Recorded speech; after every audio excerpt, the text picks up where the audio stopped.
The U.S. Supreme Court, in a 6-3 ruling, struck down President Donald Trump's tariffs imposed under the International Emergency Economic Powers Act, or IEEPA.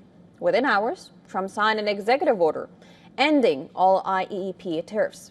But the tariff regime did not disappear.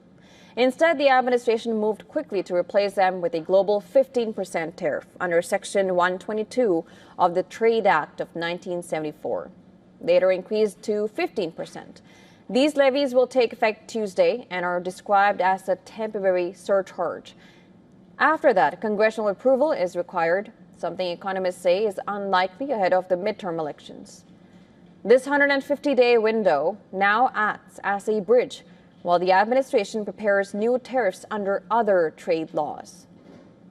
The Supreme Court ruling significantly limits the president's ability to impose tariffs unilaterally under emergency powers.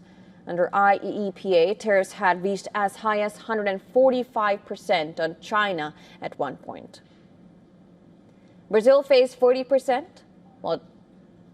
while China was subject to 20% levies combining reciprocal and fentanyl-linked tariffs.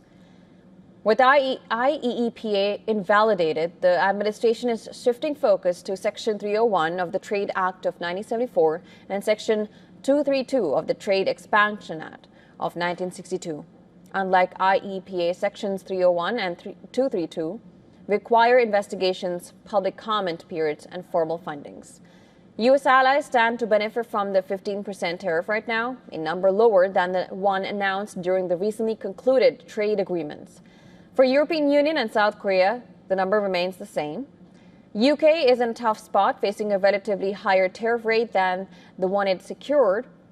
Meanwhile, the ruling means tariffs can no longer be imposed instantly, something that could provide countries to a breather to work out an economically viable deal. Thereof, immediate, executive-driven tariff action appears to be over, replaced by a more procedural and legally reviewable process. Beyond the policy reset, the financial implications are significant. The tax foundation estimates that more than $160 billion in IEEPA tariffs have been collected. The refund decision now shifts to the U.S. Court of International Trade, which has previously indicated refunds would apply broadly if IEEPA tariffs were struck down.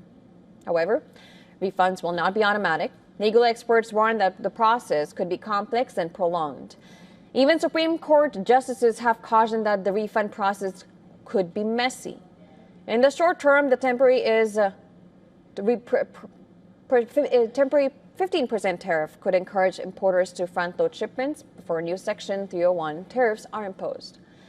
And that may boost container shipping demand and push up trans-Pacific freight rates.